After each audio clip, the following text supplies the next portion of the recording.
Roth IRAs to convert or not to convert? That's the question. And that's what we're going to answer here today, my friends. We're going to go dive into this article that changed my life as a financial planner from the May to June 2007 edition of the Journal of Retirement Planning.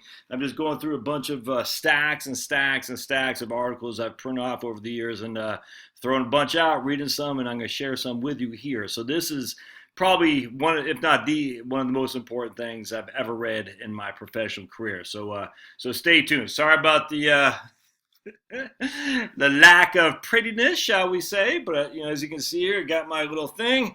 Look at that. That's fantastic, and it's only day 3. I can't believe I got this on for another 5 weeks and 4 days. But who counting? Nuts. All right, so this is from Robert Keebler of May and June 2007 of the Journal. What was this? What I said, the Journal for Retirement Planning. And let me actually get up here and see if I can't make it bigger. I guess I can make it bigger someplace. There we go. Sweet. And I can read this to you because I got my copy here and I've highlighted it many times over because when I read this, I was like, oh. This and Ty Bernicki's article from the Journal for Financial Planning in 2005, it was like when you first get told, a good story in the Bible. You know what I'm saying? You're like, oh, it just makes sense, and it was nuts. So here, Robert Keebler weighs the considerations and whether to convert to a Roth IRA. 2010 will present an unprecedented opportunity for this planning in the right circumstances due to the elimination of the current AGI limitation and the ability to stretch the income tax due on the conversion over a 2-year period of time. So this last part is over. You couldn't do the 2-year conversions anymore, but the AGI limitation is gone. So as you know, back in 2010, that was at the sun. I can't remember, but 2010 with the sunset rule, I think the AGI limitations were gone away for your ability to make Roth conversions. All right. Let's see. I want to start with. In 2010, the world of IRA planning is about to change dramatically. As we near this date when qualifying income limitations are eliminated, every client will be proffering the same question. Should I convert to a Roth IRA or not? Now, even though we no longer have the 2-year tax payment as we did back then, it's still the same question. Should I convert or not? Unfortunately, the answer to this question is both mathematical and political. In order to be competitive, financial advisors, lawyers, and CPAs will need additional training and better software to help their clients answer this multifaceted question. All right, so then we're going to skip over here, down here. In 1997, I wrote a CPA's guide to making the most of the new IRAs, the Roth IRAs, which were passed back then. I identified 8 reasons why someone should convert to a Roth IRA. 2 of the reasons no longer apply. The remaining 6 are still valid today. To take advantage of favorable tax attributes such as charitable deductions, carry-forwards, net operating losses, carry-forwards, investment tax credits, suspension of the lifetime RMD rules. The payment of income tax prior to the imposition of an estate tax allows for greater wealth to be transferred to future generations due to the fact that no income tax is allowed for state death taxes levied on IRAs. We'll talk about that here in just a second. Greater growth potential to the extent that outside sources, i.e. taxable brokerage account, are used to pay the taxes on the Roth. To better utilize the IRA owner's unified credit, it's not a huge issue right now. It could be, again, depending on who wins the presidency. To effectively reduce the taxable estate to the IRA owner. My man Bob Keebler talks about this in detail in this about 10-page, 20-page paper. Now, right here, in subsequent client experiences, we observed a new reason to convert to a Roth IRA, to hedge against projected tax increase when a first spouse dies. And this is the premise of my whole thing on the widow's tax trap. To hedge against the projected increase in tax rates when the first spouse dies. All right, let me keep going forward. The many variables with a Roth conversion lends itself to the development of several spreadsheets. Nevertheless, we have generally found the following key factors need to be identified and addressed in order to best analyze a Roth IRA conversion. You got all these things right here. We're going to talk about these 4 down here, though. So these are traditional IRA balance, time horizon, future and cash flow needs, whatever. But we're going to talk about these 4 There are 4 types of Roth conversions that you can isolate to see if it's more beneficial to you. And I'll put a link to this article in the show notes, by the way, so you can look at it yourself. Number 1, strategic conversions. Take advantage of a client's long-term wealth transfers. We're going to talk about this. 2, tactical conversions. Take advantage of short-term client-specific income tax attributes which are set to expire. Again, we'll talk about it. Number 3, opportunistic conversions. Take advantage of short-term stock market volatility, sector rotation, and rotation in asset classes. So right now, these are all the other things you can look at: asset mix, cash flow, future tax rates, and all that. Right now, though, we're just going to look to the 4: strategic conversions, tactical conversions, opportunistic conversions, and finally, hedging conversions. Take advantage of projected future events which will result in the client being subject to higher taxes within the near future. All right, so my man Bob starts with a strategic conversion. An ideal strategic conversion candidate would be a client who has outside funds to pay the tax on the conversion, will not need the Roth IRA to meet annual living expenses. Essentially, is wanting to leave it to his heirs or grandchildren, so he desires to leave a tax-free asset to heirs or grandkids, and expects to be in the same or higher tax bracket in future years. In this situation, the Roth IRA is viewed more as a wealth transfer tool rather than a retirement income vehicle, because Roth IRA owners are not subject to RMD rules. The funds within the account are allowed to grow tax-free over a period of years. This growth can be exponential. All right, a couple things. Then he says right here, thus the Roth IRA is the perfect retirement asset for which to transfer the greatest amount of wealth. Just be advised, in 2014, the Supreme Court unanimously ruled against IRAs and Roth IRAs being free from creditors. So just keep that in mind. So while that was true before, that the Roth IRA and any IRA, stretch IRA to the non-spouse beneficiaries gave you some exposure, some estate planning exposure. That way you would not be subject to lawsuits. Those days are gone. They certainly are subject to creditors now for lawsuits for your non-spouse beneficiaries. So then he gives a bunch of examples, and I'm not going to go into here too much of the examples. A couple I will. Another critical factor in analyzing strategic conversions is the ability to use outside funds to pay the income tax. I could not agree that more. And he talks about Elizabeth here. And so basically by doing Roth conversions, she nets another 4.74% to leave to her heirs tax-free. I'm not going to get into all this in this stage. You can if you want to, for sure. Let's keep going down. Lots of charts here. I want to go to page tactical conversions. Let's talk about tactical conversions. So remember, strategic conversions is you're strategically wanting to pay the tax today to leave a tax-free asset to your heirs. That's essentially what's going on. You're saying, I think I'll have a lower tax to me, and I'll avoid a higher tax in the future to my heirs. Tactical conversions, though, adhere to the same principles as strategic conversions, except that a Roth IRA and these types of conversions is used as a tool to realize short-term, unused special tax attributes, such as net operating loss carryforwards, NOL carryforwards, business and other ordinary losses, deductions and exemptions in excess of income, charitable contribution carryforwards, and non-refundable tax credits. In a typical tactical conversion scenario, the client is faced with the possibility of losing a favorable tax attribute within the current year or the near future. In order to realize this favorable tax attribute, the client must generate taxable income. Thus, in this case, the client uses the Roth IRA to free up the unrealized favorable tax attribute, while at the same time virtually paying little to no income tax on the Roth conversion. And what he gives us now is Tom and Mary Smith had the following sources of income, deductions, exemptions, and credits. $3,000, you can see $8,000 interest and qualified dividends, $12,000 long-term capital gain, partnership income. They had $30,000 NOL carryforward, net operating loss carryforwards, $100,000. Itemized deductions, personal exemptions, lifetime earning credits. You can see all that. So essentially, what's going on here is they had no income tax at all. And if we keep going down here, knowing that they would have negative taxable income in 2007, thereby not being able to utilize the non-refundable college tax credits for the 2 children, Tom and Mary asked their CPA to determine how much they can convert to the Roth so as to realize the full amount of these credits. Based on these facts, their CPA determined that they convert $120,000 to the Roth IRA. And so now look, They got 100,000 net operating loss carryforwards, but because of their personal exemptions and itemized deductions, and now they're able to use the credits as well, education credits of $36.50, they only have $78 in income tax. I cannot stress how important this is. I'll never forget I had a client a couple back years ago in one of these RIAs that I was working with, and the client had for a number of years no income tax at all, none. They weren't 70 years old yet, but because they had significant losses, I think they had passive rental properties that they could write off. They had no income tax, but they had this big fat IRA.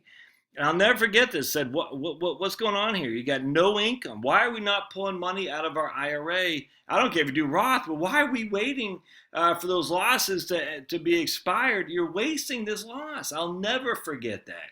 And I was screaming bloody murder at their tax guy. I was like, dude, what the hell is going on? And the tax guy's like, I leave it up to you guys, the financial advisor. And the financial advisor was like, we don't do tax advice. And I said, this is the whole point about the business. No one's coordinating with these people. So they have these huge passive income losses from the rental properties, no taxable income for like 3 years running. On top of that, they're only 68 years old. There's no RMDs. And on top of that, those passive losses will be gone because you only depreciate so much and all that. By the time RMDs come, they're going to have huge income. I could not believe it. It infuriated me. And so I said, you guys need to start moving money out of this thing. Come on. Opportunistic conversions. An opportunistic conversion is another type of tactical conversion that takes advantage of short-term economic conditions which are expected to reverse over time. A classic example of this would be a situation where the client's IRA portfolio has languished recently due to market correction, but is expected to turn around within the next year or two. Another example of an opportunistic conversion would be a situation where the client's IRA portfolio holds a stock or a fund that is expected to have rapid growth within the near term. I just share this story a million times on Sunday, but I'll never forget. I had this guy in Long Island, New York, and the market just got hammered. I think his 1.5 million portfolio is down $1 million. And this is in 2010. And he wanted to convert the whole thing. He goes, I just think the market is going to come back around, and I just want to convert the whole thing. I said, man, it's going to cost you an arm and a leg. Back then, we were worried about the estate tax in New York State. We were worried about the income tax because the income tax was going up, if memory serves, and we were worried about the state tax from the federal one as well. So essentially, he was trying to reduce his estate, like my man Bob was talking about here earlier. Sorry, I keep doing this thing. It's just rubbed up against my neck there. Anyway, so we did it. And he had $1 million. We converted. I think it cost him $350,000, which he paid out of the IRA. So he was sitting on 650. So a year and a half ago, he had a 1.5 million. Now it's sitting on 650. That sucker is probably worth 2.5 million now. It tripled, went up 8-9% a year, something like that, last 10 years. So $630,000 at 8% a year, 9% a year. Well, no, it's 13.8% is what the S&P 500 has done. So $650,000. I'm just off the top of my head. Is present value. We'll just say 14% year-over-year growth, 10 years, zero payment. That guy's worth 2.4 million tax-free now. I mean, not only did none of that's taxable. None. It's crazy. So he timed it right. I mean, it could have gone the other way, but he timed it right. This is my favorite. This is where I got the widow's tax trap. Hedging conversions. As the name applies, a hedging conversion is a type of Roth IRA conversion done to hedge against some future event that would result in higher taxes. In a nutshell, there are two main types of hedging conversions: income tax conversions and estate tax conversions. An income tax hedge is a hedging conversion which hedges against the likelihood of higher income tax in the future. A typical income tax hedging conversion scenario would involve the married couple where one spouse is expected to die within the near future. In this situation, in the year of death, the deceased client and surviving spouse file a joint income tax return. However, going forward, the surviving spouse will file a single income tax return. Assuming that the surviving spouse has the same taxable income in the future years as when the client was alive, she will have to pay more income tax because now she is filing single. On the other hand, had the client and the surviving spouse converted to a Roth IRA in the tax years before the client died, they would more likely have saved income tax. And my man Bob doesn't talk about it here, but just as a shameful plug for my book, Tax Bomb and Retirement Accounts, not only is the tax rate higher for the surviving spouse, and the income is lower, so she makes less money because she loses at least one Social Security, if not a portion of the pension and whatnot. But she loses income, but she pays more in income tax. It's nuts. But then on top of that, Medicare premiums, the whole thing I talked about, tax on qualified dividends, tax on long-term capital gains, more tax on Social Security in a higher tax bracket. Just the thing's just nuts. And so Bob doesn't talk about that here. But again, you want to take advantage of a married filing jointly status to make sure your surviving spouse hedges the taxes that are coming down the pike. He gives a couple examples, which I won't go into here, but you certainly want to read these for sure. All right, let's keep going down. Let's talk about here. Now we got like an income tax right here. So like an income tax hedging conversion, an estate tax hedging conversion hedges against the possibility that the combined income and estate tax on a traditional IRA will be higher than converting to an IRA. In the context of traditional IRAs, qualified retirement plans, and Roth IRAs, the gross value of these accounts will be included in the decedent's gross estate. However, even though these accounts are included in the decedent's gross estate, so remember, IRAs, Roth or otherwise, are included in the decedent's gross estate, as is life insurance. They will not receive a step up in basis because they are deemed to be IRD, income with respect to a decedent. Because traditional IRAs and other qualified plans are items of our IRD, the Internal Revenue Code assesses an income tax on distributions that occur after the account owner's death. In these situations where an estate tax has been imposed upon the same funds that are subject to income tax, an income tax deduction for the federal estate tax paid on IRD is designed to help mitigate the effect of double taxation. This is commonly referred to as the IRC Section 691 deduction. Even if a client expects to be in the same income tax bracket in the future as she is today, it is generally better for the client to convert to a Roth IRA and pay the income tax on the conversion. At first blush, this might not seem logical. However, when you factor in federal and state estate taxes, the reasoning for doing a Roth becomes even more evident. Under general mathematical principles, it would first appear that doing a Roth conversion prior to death would not have any impact on the client from an income tax perspective. This would be true if federal income tax deduction were allowed for the entire amount of estate taxes, both federal and state, paid on the traditional IRA. Again, that's called IRD.